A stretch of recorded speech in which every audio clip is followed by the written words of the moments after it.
Amém. Paz do Senhor, irmãos. Pode sentar, fica à vontade.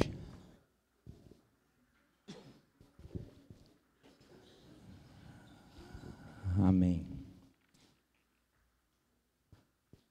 Hoje eu vim mostrar para vocês a herança que meu pai me deixou. Coisa linda, né? Muitas pessoas brigam por causa de terrenos, imóveis, né? Mas o meu pai me deixou uma herança que me conduz para a vida eterna, amém? Não poderia ter deixado nada melhor, né? Obrigado ao Vitor e à Mila, porque foram eles que presentearam meu pai com essa Bíblia. Mas ele, tadinho, ele sofria um pouco com essa Bíblia, porque é uma Bíblia de estudo, então tem nota de rodapé, tem algumas informações extras, então ele ficava meio perdido. Aí eu já estava crescendo o olho, né? Aí ele foi morar com o autor da palavra, eu falei, então essa daqui já é minha. E fiquei com ela. Amém. Irmãos, eu já vou começar pedindo perdão para vocês, porque hoje vai cair um pouco o nível, tá? Eu não sou tão sofisticado igual a mim, então a gente vai só falar mesmo. Não vai ter PowerPoint, nada disso daí não. Tá? Não vai ter nada para vocês ficarem vendo aí, imagem. Vocês vão ter que me aturar mesmo, vão ter que me ouvir. Já estão com a Bíblia aberta aí em Efésios? Amém. Eu trouxe minha Bíblia grande aqui só para poder ostentar, mas eu gosto de usar mesmo a minha Bíblia pequenininha aqui, porque ela já é mais rabiscada, então já está no jeito aqui.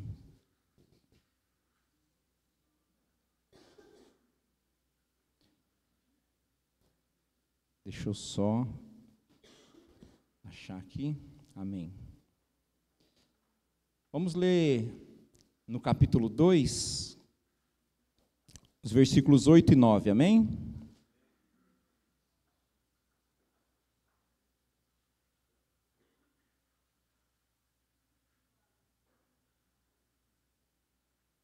A palavra vai dizer, no versículo 8, porque pela graça sois salvos, por meio da fé, e isso não vem de vós, é dom de Deus. Não vem das obras, para que ninguém se glorie. Vou ler mais uma vez.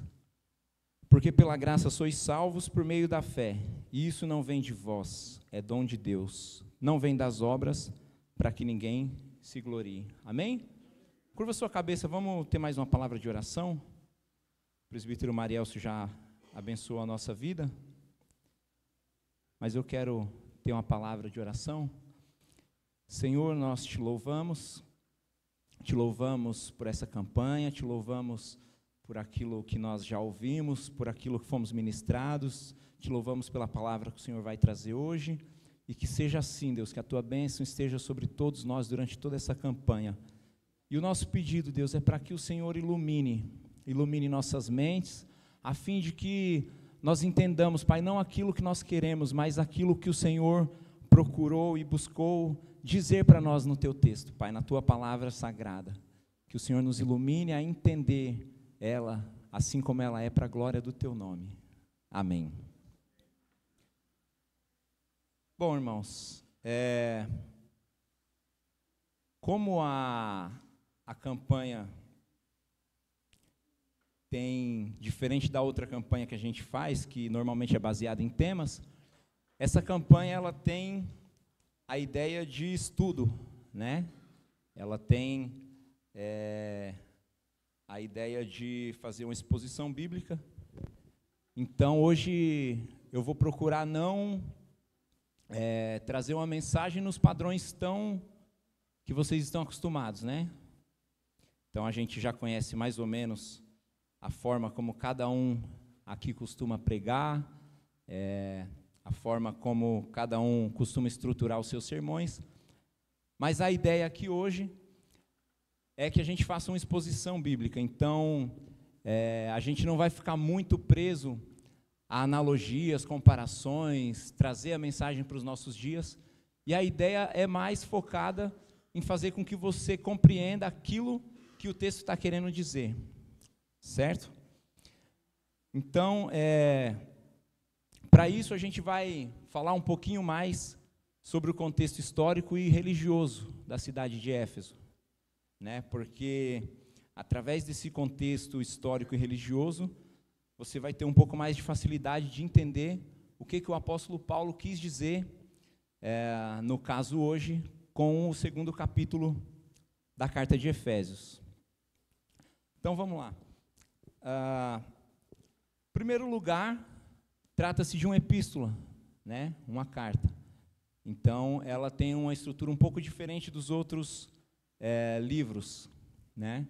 Então, quando você pensa numa carta, né, a meninada mais jovem aí talvez não sabe nem o que é isso, né? Mas eu ainda peguei essa época, né? Eu lembro de quando minha mãe recebia a carta do pessoal do Ceará lá, né? O duro era quando era para falar sobre alguém que faleceu, né? A carta chegava, já tinha passado até missa do 7º dia. Quando você ia ficar sabendo, você ia chorar atrasado. Então, era mais ou menos assim. Então, a carta, normalmente, ela tem o quê?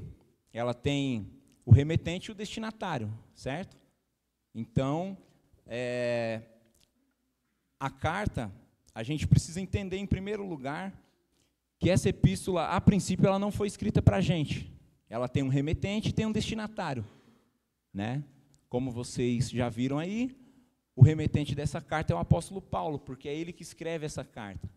E ele escreve essa carta para o povo que mora na cidade de Éfeso.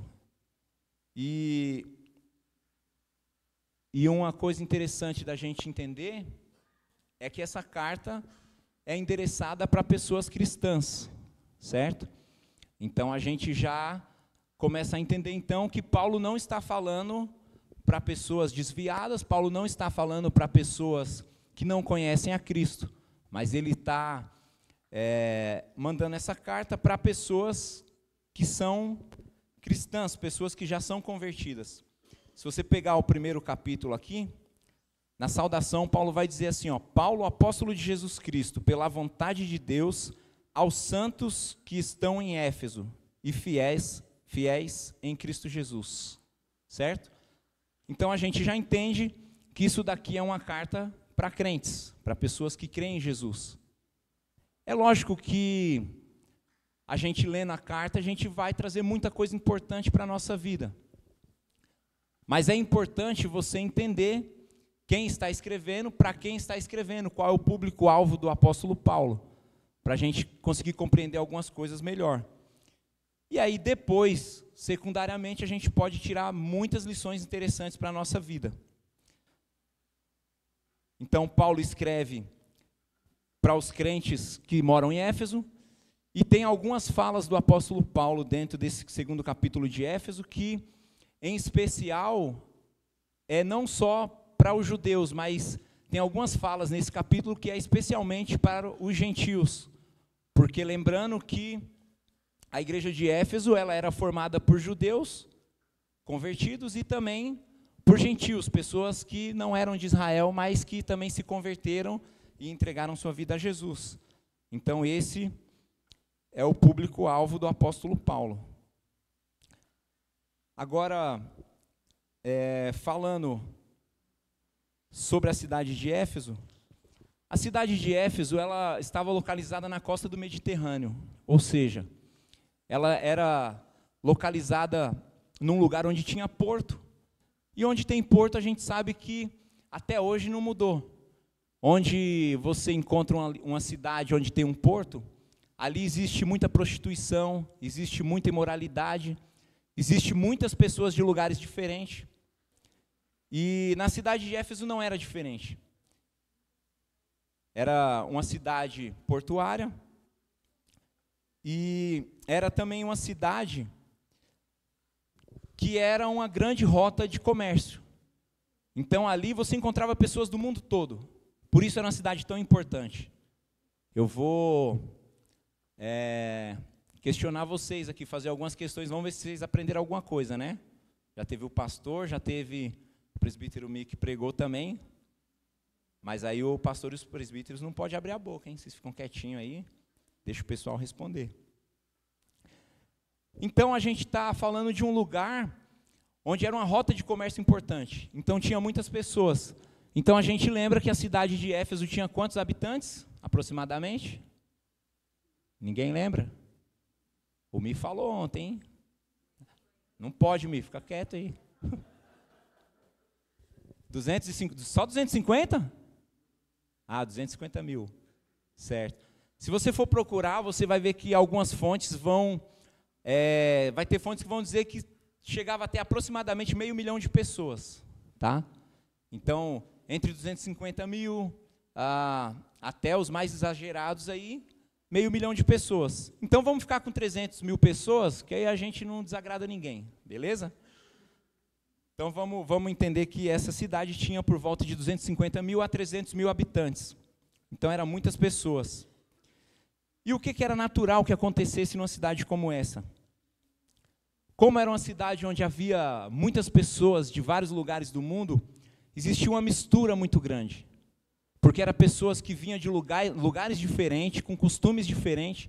Então se misturava muitas culturas, se misturava muitas visões de mundo diferentes, e se misturavam também muitas crenças diferentes.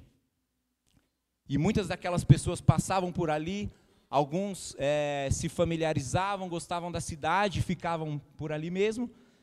Então, era natural na cidade de Éfeso, uma cidade com a grandeza de Éfeso, ter toda essa mistura de crença, mistura de religiões, mistura de visão de mundo e mistura cultural. Então, era muita coisa junta. E também outra coisa que acabou acontecendo com toda essa mistura é que existia muitos deuses na cidade de Éfeso. Eles cultuavam pelo menos 50 deuses. Pelo menos 50 deuses. Pode ser que seja mais.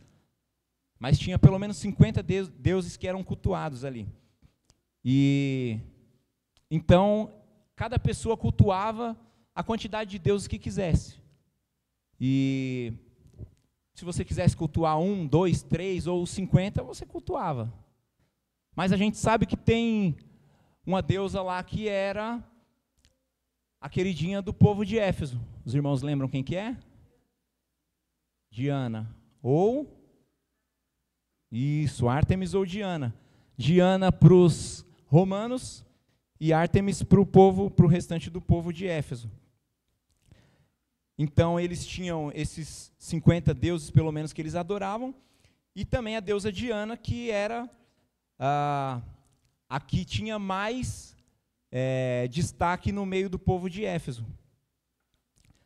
Então, o que acontece, irmãos, é que essa deusa Diana, a adoração a essa deusa, ela praticamente sustentava a cidade de Éfeso, né?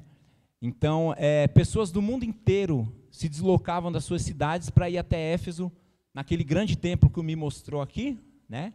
Que era considerado uma das maravilhas do mundo antigo. Pessoas do mundo inteiro se deslocavam para ir até a cidade de Éfeso para adorar a deusa Diana. E ali eles também tinham vários comércios, então eles vendiam miniaturas, imagens dos deuses, principalmente da deusa Diana, e amuletos. Então a cidade se sustentava basicamente disso, né? Então era assim que a cidade de Éfeso vivia. E aí o problema é que com tantos cultos pagãos e com toda essa mistura de deuses, de crenças, aconteceu uma coisa muito interessante. O povo de Éfeso, eles começaram a desenvolver uma consciência do mundo espiritual. O que isso quer dizer? Que com tantos deuses diferentes, com tanta mistura, eles começaram a ter medo do mundo espiritual. Eles começaram a ter medo das trevas, a ter medo dos demônios. Então, era natural algumas práticas do povo de Éfeso. Então, eles eram muito conhecidos pela magia, por vários tipos de rituais pagãos. Então, com essa mistura toda, eles desenvolvendo essa noção do mundo, essa consciência do mundo espiritual, eles começaram a ter medo dos demônios, medo das trevas. Então eles começaram a fazer inúmeros tipos de rituais para vários e vários deuses, em busca de proteção, para que eles tivessem proteção, para que não sofressem com esses medos. Mas mesmo eles fazendo isso, eles não tinham certeza de que estavam sendo ouvidos, porque eles não tinham nenhuma certeza, eles não tinham nada palpável daqueles deuses. Então eles cultuavam, eles aprendiam a cultuar aqueles deuses, e era isso que eles faziam, mas eles não viam nenhuma resposta concreta. Então eles faziam rituais atrás de rituais, em busca de proteção, em busca de se livrar desse medo, mas eles não tinham certeza do que, se de fato eles estavam tendo sucesso nesses rituais, e se de fato eles estavam recebendo essa proteção. E nós sabemos que a proteção, a paz, a alegria, só é possível encontrar em Jesus Cristo, amém? Glória a Deus. Então isso era um pouco do que acontecia na cidade de Éfeso, naquele momento. E por outro lado, tinha também o povo judeu. Tinha o povo judeu e o povo gentil, que fazia parte da igreja, porque Paulo já havia passado por ali, instituído uma igreja, já tinha um povo que servia a Deus ali. E qual que era a situação desse povo? O povo judaico e os gentios que serviam a Deus, eles eram extremamente isolados, porque pelo fato deles não compactuarem com os rituais, com os deuses pagãos, eles eram tidos como intolerantes, e eles tinham então a antipatia do povo.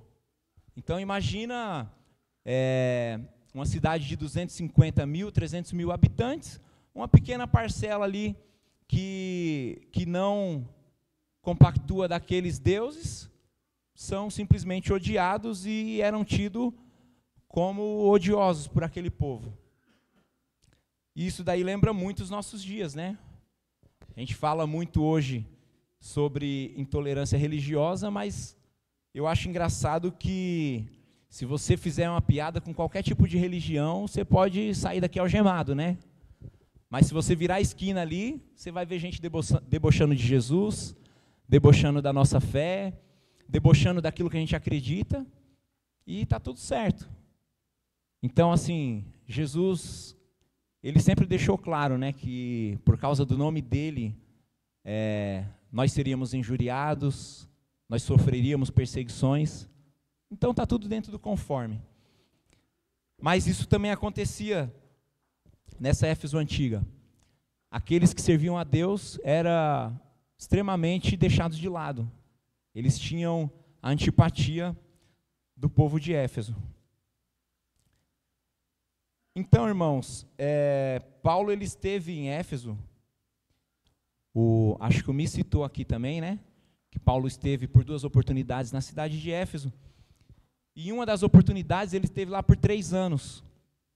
Em 3 anos, Paulo fez muita coisa em Éfeso, né?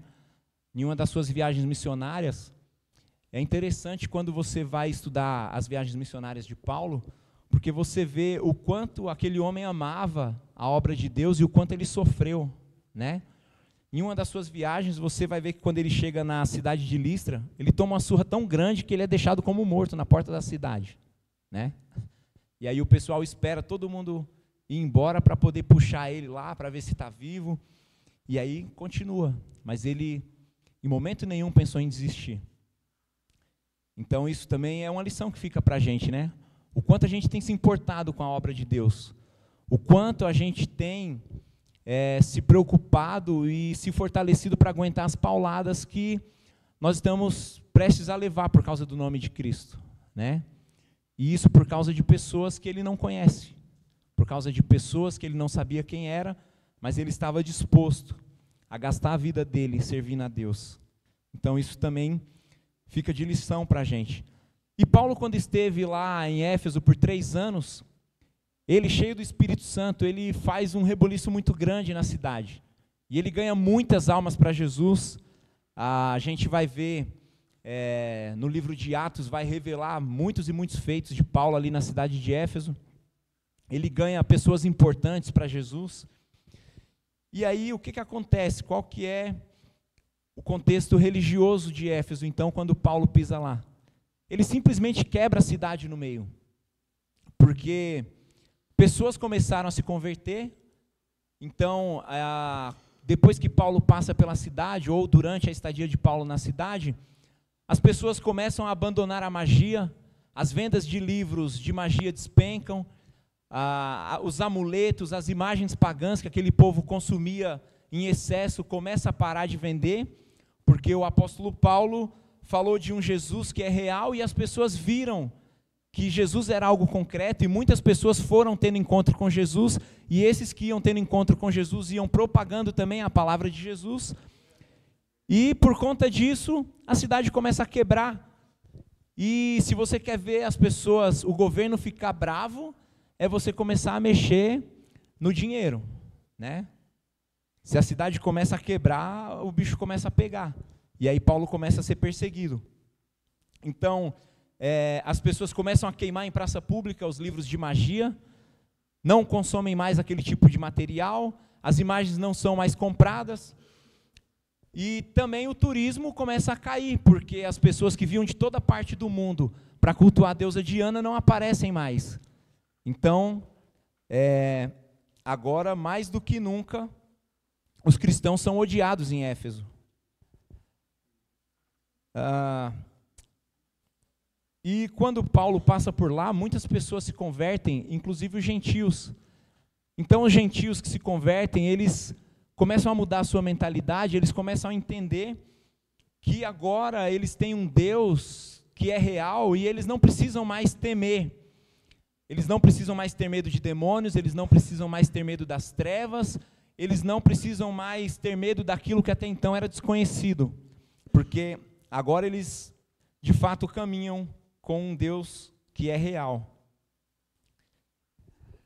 Então, mas essa carta de Paulo, irmãos, ele escreve para a cidade de Éfeso cerca de 6 anos depois dele ter passado por lá, né? Então ele fica 3 anos em Éfeso, e depois de 6 anos que ele já passou por Éfeso, ele escreve então essa carta. Então agora, através de um pouquinho desse contexto histórico que a gente viu e religioso da cidade de Éfeso, a gente vai tentar entender um pouco o que Paulo quis dizer nesse capítulo 2.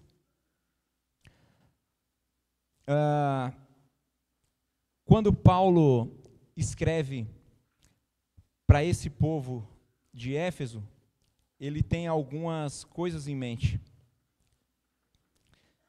E quando Paulo passa por Éfeso, então 6 anos se passam, ele vai enviar essa carta. Durante esses 6 anos, muitas coisas aconteceram. E a igreja começou a crescer, mesmo após Paulo deixar a cidade, ficaram ali algumas igrejas implantadas, muitas pessoas também propagando o evangelho, e a igreja continua crescendo. A igreja, o povo judeu vai crescendo, a igreja vai crescendo, e principalmente no meio dos gentios, a igreja vai crescendo demais. Tem um crescimento muito expressivo de gentios se convertendo ao evangelho. E o que acontece é que muitos desses gentios, embora eles tivessem se convertido, e aí eu até entro um pouco no campo especulativo, mas a ideia que eu tenho é de que, pelo fato do apóstolo não estar mais lá presente, muitas vezes as pessoas se converteram a Cristo, mas não tinha a verdadeira instrução, ou faltava conhecimento. Eles conheciam a Cristo, mas não tinham conhecimento da palavra, né? Na sala de jovens a gente entrou agora na lição que fala sobre instrução, né? Então, a gente viu alguns pontos lá, o que a falta de instrução gera no meio da igreja, né? E não gera coisa boa, não. Então, o que acontece? Enquanto Paulo estava lá, ele instruía, mas a partir do momento que Paulo sai, a igreja continua crescendo, muitos gentios se convertem, só que o que acontece é que muitos desses gentios que se converteram, eles se converteram a Jesus, mas mesmo entregando a sua vida a Jesus, eles ainda sentiam aquele medo do que o mundo espiritual podia oferecer a eles. Então eles ainda tinham aquele medo de demônios, eles ainda tinham aquele medo das trevas. Então, digamos que eles conheciam Jesus, mas não na sua totalidade. Eles tinham um certo conhecimento da palavra, mas ainda não sabiam o que fazer com aquilo. Então Paulo, ele escreve o capítulo 2, visando esse povo, para esclarecer algumas coisas na mente deles. Então eu quero ver com vocês aqui, o capítulo 2. Ele vai dizer, no primeiro versículo, ele vai dizer o seguinte: e vos vivificou, estando vós mortos em ofensas e pecados, em que noutro tempo andaste segundo o curso deste mundo, segundo o príncipe das potestades do ar, do espírito, e que agora opera nos filhos da desobediência. Então, irmãos, eu quero falar um pouquinho sobre o que o apóstolo Paulo falou para esse povo. E uma outra situação interessante é que essa questão dos gentios, ela começou a gerar uma divisão dentro da igreja. Por quê? Porque certos grupos começaram a brigar entre si porque uns se achavam mais espirituais que os outros, principalmente os judeus. E guardem essa informação: os judeus se sentiam mais espirituais do que os gentios, e você vai ver por quê. Então agora vamos falar um pouquinho sobre o primeiro versículo aqui, os primeiros versículos do capítulo 2. Ele vai dizer que ele nos vivificou estando vós mortos em ofensas e pecados. Então, o que a gente vê é que esse povo, eles perderam a sua identidade. Por mais que eles tivessem entregado a sua vida, eles perderam a sua identidade. E não existe nada pior do que uma pessoa que perde a sua identidade. A gente vai ver algumas coisas na Bíblia em relação a isso, sobre a identidade. Uma pessoa que perde a identidade, você já viu, já deve ter visto em filme alguma coisa, uma pessoa que perde a memória. Você vê o desespero da pessoa, porque todo mundo quer chegar e quer consolar, né? A pessoa está lá sem memória, sofreu um acidente, bateu a cabeça, está sem memória, e o pessoal chega lá e quer consolar. Mas não adianta consolar, porque a pessoa está desesperada, ela não sabe seu nome, ela não sabe de onde ela veio, ela não sabe quem é sua família. As pessoas chegam e falam: olha, eu sou seu irmão, eu sou seu pai, eu sou fulano. Não sabe quem é, não tem identidade. Imagina como é desesperador você não ter identidade, você não saber quem você é, você não saber de onde você veio, você não saber o que você está fazendo, quem são as pessoas que te cercam. Então isso é algo terrível. E isso é o que acontece com esse povo. É um povo que está sem identidade, porque conhecem a Jesus, mas não tem informação sobre quem eles são em Cristo. Então a gente vai falar um pouco sobre isso, sobre a nossa identidade em Cristo. É isso que o apóstolo Paulo fala nesse capítulo 2. E quando a gente fala sobre identidade, na Bíblia tem algumas coisas interessantes. Se a gente for analisar, a gente vai ver que é muito normal, nas guerras, as pessoas, uma das coisas que eles faziam era trocar o nome das pessoas. Vocês lembram disso? Quem lembra de algum caso que isso aconteceu? Tem um pessoalzinho aí, né? E quem que falou? Ah, Pitão. Sadraque, Mesaque, Abednego, o nome de Daniel, José, muitas pessoas tiveram o nome mudado, né? E por que eles fazem isso? Porque a primeira coisa que eles querem fazer é acabar com a identidade da pessoa. Eles pegavam os escravos aqueles que não eram mortos, eles pegavam como escravo para servir no seu reino, na sua cidade. Então a primeira coisa que eles fazem é trocar o nome. Você troca o nome, a pessoa não tem mais identidade. Aos poucos ela já não vai mais saber quem ela é. Ela vai esquecer o seu passado, ela começa a ser chamada por um outro nome, começa a atender por um outro nome, até que parece que não, mas com o tempo, imagina se eu chegar para o Marielso e começar a chamar ele de Antônio. Todo mundo começa a chamar ele de Antônio. E aí, irmão Antônio? Pode ser que no começo ele ache estranho, mas daqui 10 anos ele vai estar convencido que ele é Antônio. Então a pessoa começa a perder a sua identidade. E era isso que o povo fazia quando capturava os escravos. E vai perdendo a identidade. E a gente vê isso também lá no Pentateuco, né? Moisés, dentre muitas coisas que Moisés é conhecido como libertador, Moisés também é conhecido como legislador, né? Moisés é conhecido também como legislador. E por que ele é conhecido como legislador? Porque ele pega um povo que está há 430 anos escravo no Egito. Um povo que não tinha mais identidade. O Egito acabou com a identidade do povo de Israel, né? Desde José, aquele povo fica ali escravo, então servindo a uma cidade, uma pátria estranha, com ensinamentos que já não são mais os deles, servindo, adorando, aprendendo sobre deuses estranhos, né? O próprio Moisés viveu nesse contexto, aprendendo uma cultura que não tem nada a ver com a dele, com deuses que não tem nada a ver com o dele. Então agora ele precisa de todo um trabalho para purificar a mente desse povo e trazer de volta à memória desse povo a identidade deles. Porque você não ter identidade é algo terrível, você não saber dos seus antepassados, você não saber de onde você veio, quem você é. E é isso que acontece com esse povo. Estão sem identidade, eles não sabem quem eles são. Quantas pessoas hoje estão na igreja, vivem na igreja, fazem tudo aquilo que está acostumado na igreja, cantam no louvor, está no diaconato, está no conselho da igreja, servem em todas as áreas, mas já há muito tempo esqueceram quem elas são em Cristo. Há muito tempo já não sabem mais qual é o papel e a função dela dentro da igreja, e não sabem o que ela significa para a igreja e para Jesus. Forte, né? Muitas vezes a gente está só acostumado com essa rotina, mas nós nem sabemos quem nós somos.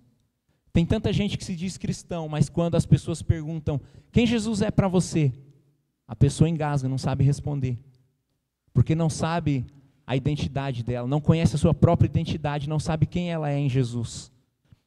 Então a gente vai tentar entender um pouquinho disso. Por isso Moisés foi o legislador, porque ele pega esse povo que está sem identidade, ele leva, tem todo aquele processo no deserto, e antes deles entrarem e possuírem a terra, Moisés começa a ensinar, olha, a coisa vai funcionar assim, você vai funcionar assim, isso é proibido, isso pode, isso deve, isso daqui de maneira nenhuma deve acontecer no meio de vocês, e começa a colocar todas as leis para eles, porque agora eles vão ter a sua identidade restaurada, porque agora eles estão voltando para a terra que era prometida por Deus, e Deus não tinha só uma terra, mas tinha uma nova identidade, ou uma identidade restaurada para aquele povo. E o que Deus tem para dizer para você nessa noite, é que se você tem se perdido pelo meio do caminho, Ele quer restaurar a sua identidade nele hoje, amém? Glória a Deus. Então, irmãos, a gente lendo agora um pouquinho desse capítulo 2, eu queria falar bem rápido sobre algumas coisas. Ainda bem que o pastor falou que todas as perguntas podem marcar que ele vai responder, né? Essa fala do pastor foi libertadora, porque aí a gente não se complica, deixa tudo para ele. Esse capítulo 2 aqui, eu acho que talvez ele seja o mais, não digo o mais complexo, mas o mais polêmico do livro, né? Então, depois você lê em casa, lê bastante, marca muita pergunta difícil aí, traz para o pastor. Amém? Então, eu quero ver bem rápido aqui 3 pontos. O primeiro, falando agora nessa perspectiva de identidade, é quem nós éramos. Esse capítulo 2, ele faz a gente refletir sobre quem nós éramos. E quem nós éramos? Nós éramos mortos nos nossos delitos e pecados. Isso é o que o versículo 1 vai dizer. Vai dizer que Ele nos vivificou, estando nós mortos nas nossas ofensas e pecados. Essa palavra mortos, ela vem do grego necros, que deriva a palavra necrotério, ou seja, está se referindo a morto mesmo, né? Então, claro que está falando de uma forma espiritual, mas a ideia é de morto mesmo, de uma pessoa que está morta. E uma pessoa morta, ela não tem nenhuma condição de escolher nada, né? E por que eu estou falando isso? Porque lá no versículo 8 e 9, depois vai dar uma confusão terrível, porque aí o pessoal entra numa discussão, e a ideia aqui não é entrar nessa discussão, é só mostrar o que o texto está falando. Mas então eles vão entrar numa discussão se a salvação é realmente Deus que elege os salvos, ou se as pessoas escolhem Jesus para serem salvos. Mas a ideia não é entrar nesse mérito. A ideia é a gente entender a nossa identidade. E quem nós éramos antes de Jesus? Nós éramos mortos. Pessoas mortas nos nossos delitos e pecados. E um morto, ele não tem como escolher. Eu nunca vi num velório um morto levantar para reclamar que o ventilador está ligado, está fazendo frio. Isso nunca vai acontecer. Uma pessoa morta não tem condição de escolher. Isso é interessante por quê? Porque isso dá a ideia de que essa vida, e quando fala de vida, nós estamos falando no âmbito de salvação, vida eterna, ela não tem nenhuma possibilidade de partir de nós. Como nós vamos escolher a vida eterna se estamos mortos? É a mesma coisa quando Jesus chega e encontra Lázaro. Como Lázaro poderia voltar a viver se ele já estava morto? Ele não tinha condição de escolher nada. Mas a palavra de Jesus, ao chamar Lázaro, gera vida. O que eu quero dizer com isso? Que a vida, a salvação de Jesus, a salvação de Deus, ela é algo que tem o ponto de partida no próprio Deus, nunca em nós. Amém? Então nós éramos mortos dos nossos delitos e pecados, e nós éramos também filhos da ira. A palavra vai dizer que nós éramos filhos da ira. O que nós entendemos quando a palavra diz filhos da ira? Quando você escuta essa palavra ira, estou irado, ira, o que vem na sua cabeça? Uma pessoa brava, né? Uma pessoa que está nervosa, brava. Mas quando a gente olha para a palavra, e sempre que você encontrar essa palavra ira, ira de Deus na Bíblia, ela não se refere a nervosismo, a um Deus bravo, não tem nada a ver com isso. A palavra ira, quando se trata na Bíblia, falando de Deus, ela está falando, a ira na Bíblia ela é o contrário de misericórdia. Como que nós conhecemos a Deus? Como um Deus misericordioso, não é isso? A gente costuma falar, Deus é misericordioso, e de fato Ele é.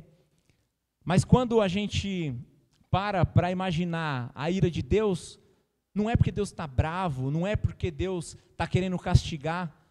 A ira de Deus é simplesmente a gente entendendo o que é um Deus misericordioso. Misericórdia é você agir e tratar uma pessoa como ela não merece. Ou seja, se uma pessoa te dá... Por isso que a palavra vai dizer que nós temos que pagar o mal com o bem. Isso é misericórdia.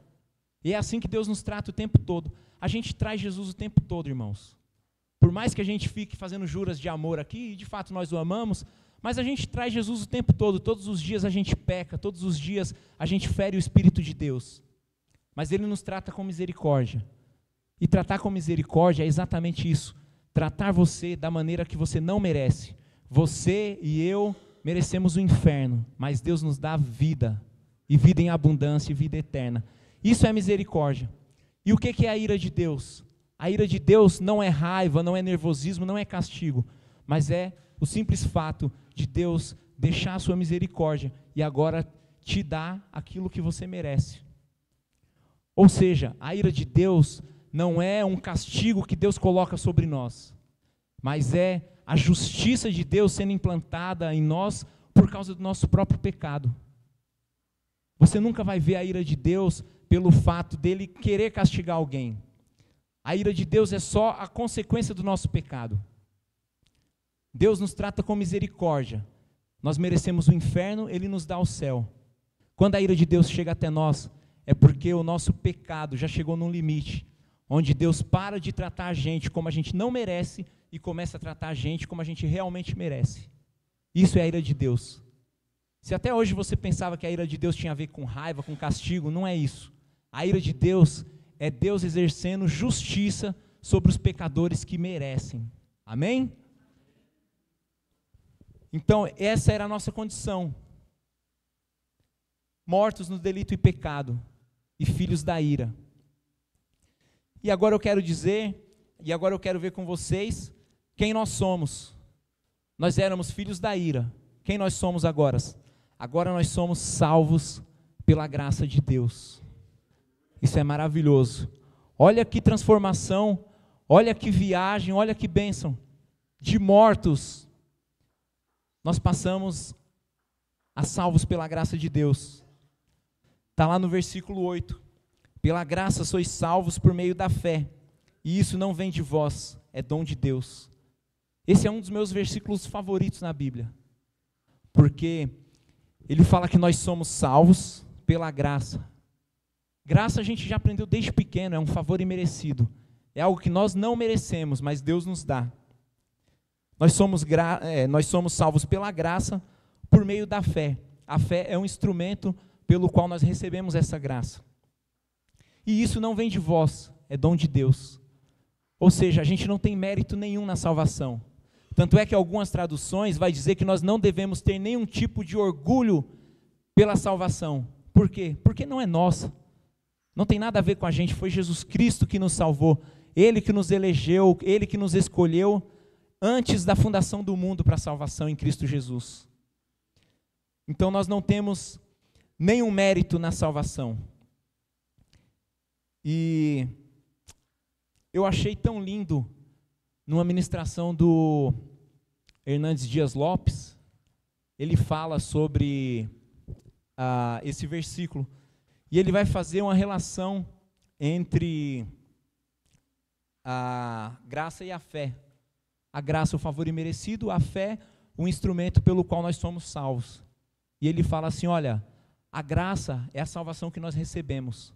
A fé é um mendigo com a mão estendida para receber o presente de um rei. E é exatamente isso que Jesus faz. Pessoas com trapos de imundícia, pessoas mortas em delitos e pecados, como se fossem mendigos, com a mão estendida, e do outro lado um rei, entregando um presente. Nós somos esses mendigos. O rei é o nosso Deus, e o que ele entrega na nossa mão é a salvação por meio de Cristo Jesus. Amém? Isso é muito lindo. Isso é algo maravilhoso. Então nós não temos nenhum tipo de mérito. Essa fé é um dom que vem da parte de Deus para nós. E ele vai dizer que não é por causa de obras, para que ninguém se glorie. Muitas religiões vão dizer que você precisa de obras. E é só você ser um pouquinho inteligente e começar a pensar que você vai ver que isso não tem muito a ver. Porque algumas religiões vão dizer que você precisa fazer algumas obras para ser salvo. E o que a palavra vai dizer? O versículo seguinte vai dizer que não é por causa de obras, para que ninguém se glorie. E lá no comecinho, no capítulo 1, ele vai dizer, no versículo 4,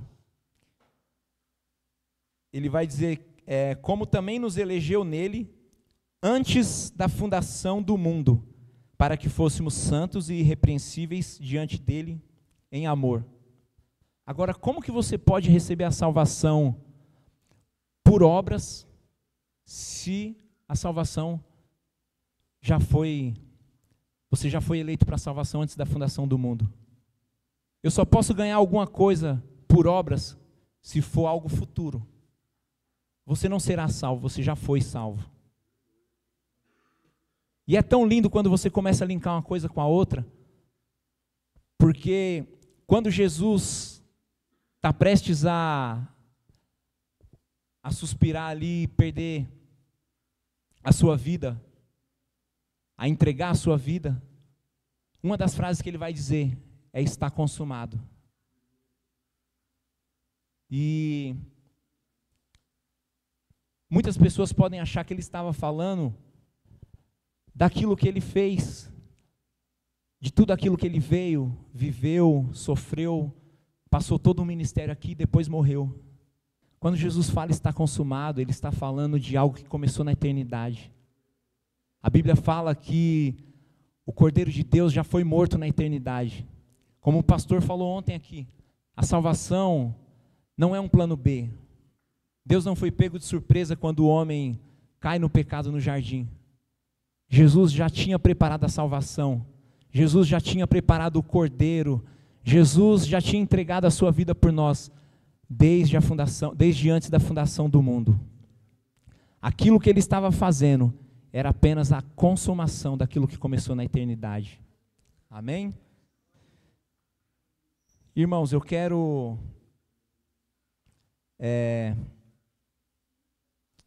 terminar falando sobre o propósito.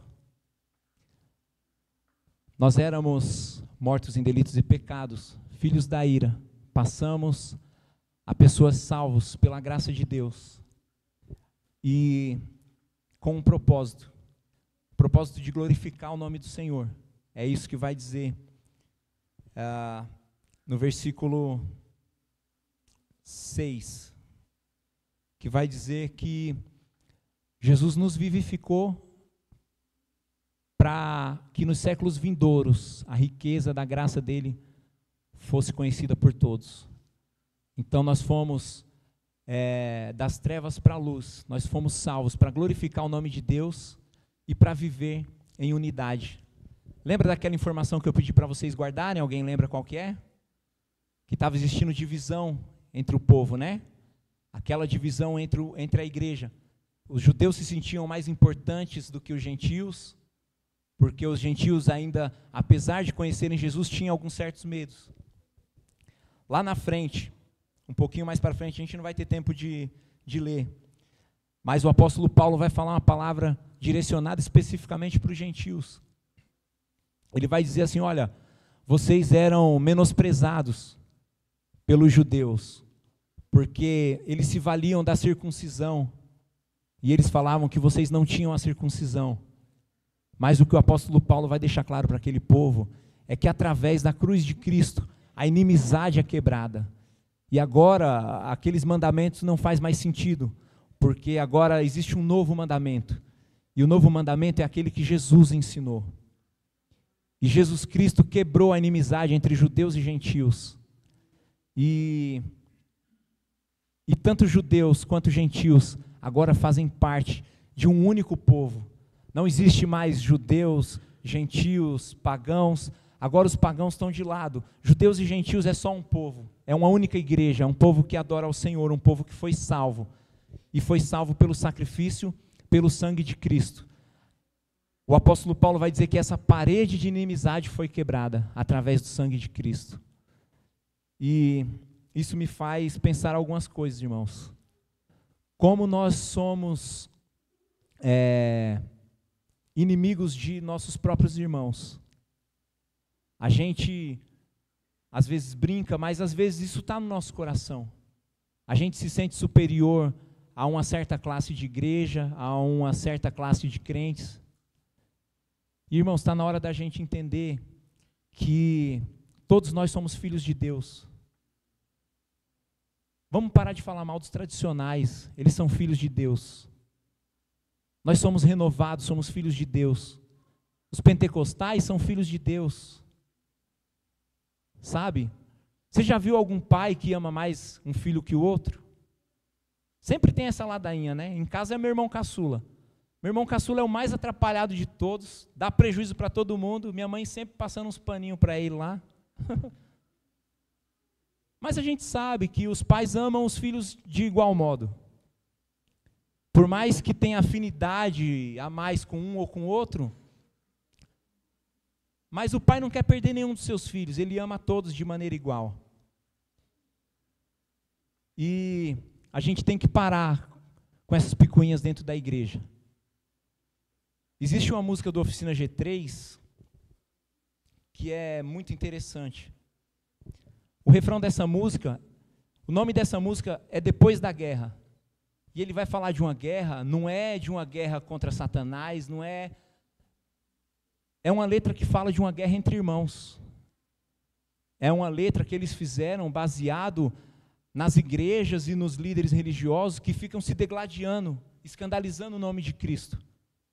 E aí um fala mal de uma igreja, outro fala mal de outra. E onde que o reino ganha? Sabe? Pessoas que estão espalhando aquilo que pessoas sérias juntam. Nós estamos sofrendo, gastando a vida para juntar pessoas, para juntar ideais, para propagar o evangelho. E pessoas, por causa de brigas entre irmãos, estão espalhando tudo aquilo que a gente, com muito sufoco, com muito suor, estamos procurando juntar. E o refrão dessa música, ela fala assim, olha, quem vencerá uma guerra entre irmãos, uma guerra perdida? Quem perderá? O povo escolhido, um povo ferido. Interessante, né? Então, eu acho que está na hora, irmãos, da gente, ao invés de se degladiar entre irmãos, a gente ter um pouquinho mais de respeito um pelo outro, aceitar as diferenças uns dos outros. E se a gente for procurar, a gente vai encontrar coisas boas. A gente vai encontrar coisas boas em pessoas que pensam diferente de nós, pessoas que muitas vezes têm até uma teologia diferente da nossa, mas que, unidos, nós podemos acrescentar coisas para o reino, e não dividir, e não escandalizar o nome de Cristo. Amém? E eu quero concluir falando sobre identidade, que você não é aquilo que o mundo diz que você é, você não é aquilo que o diabo diz que você é, você é aquilo que a palavra diz que você é. Você é aquilo que Jesus diz que você é, aquilo que Deus diz que você é. Você não é um fracassado, você não é uma pessoa sem perspectiva, você não é uma pessoa sem um futuro brilhante. O que a palavra diz que você é, o que Deus diz que você é, uma pessoa salva, uma pessoa alcançada pela graça de Deus, uma pessoa que vai morar com Cristo pela eternidade. Amém? Eu gostaria de chamar o pessoal do louvor. Amém? A gente combinou de cantar um hino. Desculpa, pastor, a gente estourou um minutinho, mas tá bom, né? A gente está acostumado a tanta gente estourar, agora é minha vez.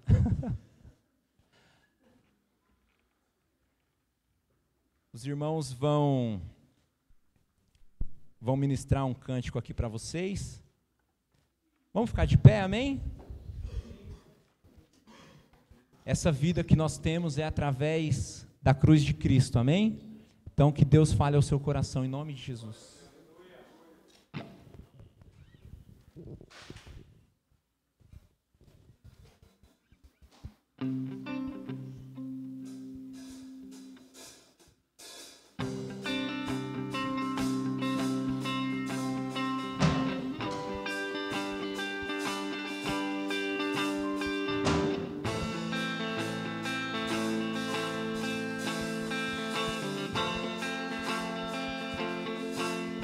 Eu olho para a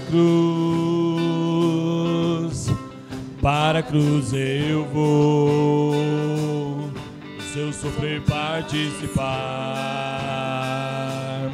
da sua obra vou cantar, meu Salvador, na cruz mostrou o amor do Pai, o justo Deus.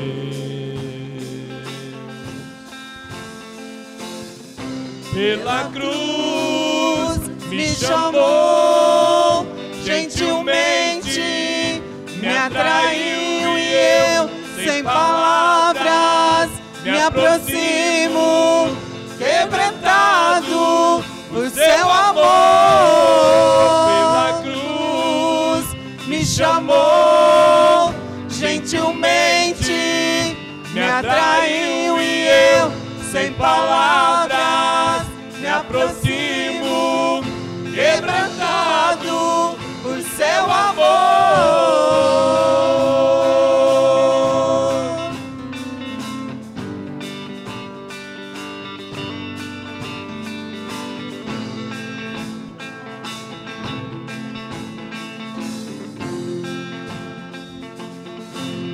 e merecida vida, e graça recebi por tua cruz, da morte me livrou, trouxe minha vida. Eu estava condenado, mas agora pela cruz eu fui reconciliado.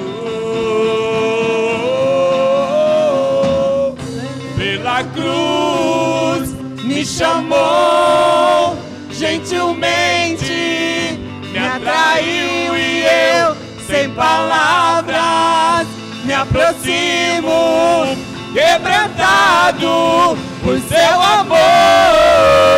Pela cruz me chamou, gentilmente me atraiu e eu, sem palavras, me aproximo, quebrantado por seu amor. Impressionante é o seu amor.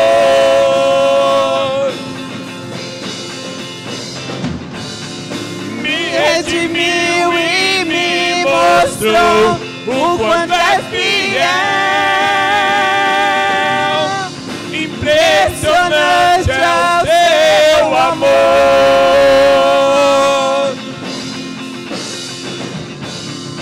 Me redimiu e me mostrou o quanto é fiel.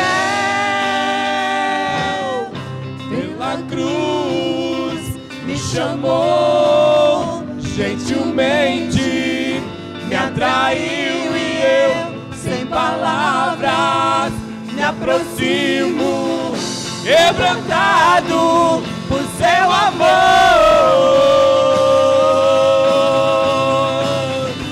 Aleluia!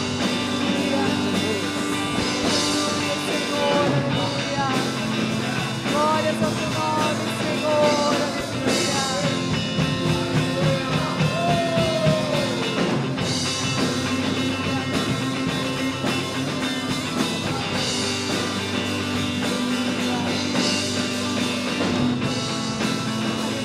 Vai! Quebrantado por seu amor.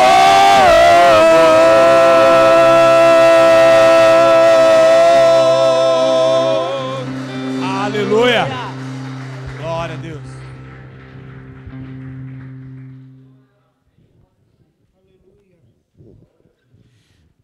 Pela graça sois salvos. E veja a implicação da salvação, a implicação de termos sido redimidos por Jesus. Versículo 17 do capítulo 2 diz assim: Ele veio e anunciou a paz.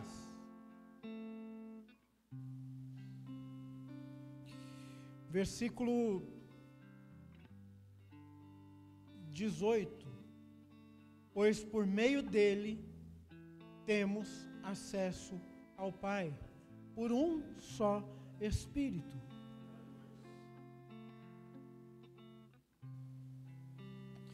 Portanto, vocês já não são estrangeiros, nem forasteiros, mas concidadãos dos santos e membros da família de Deus. Amém? Feche seus olhos. Te louvamos, ó Pai, por tão grande salvação que nos alcançou. Te louvamos porque o Senhor mudou a nossa identidade e nos levou novamente ao teu propósito original. Louvamos o teu nome, ó Deus. E gratos a ti, te louvamos por essa noite.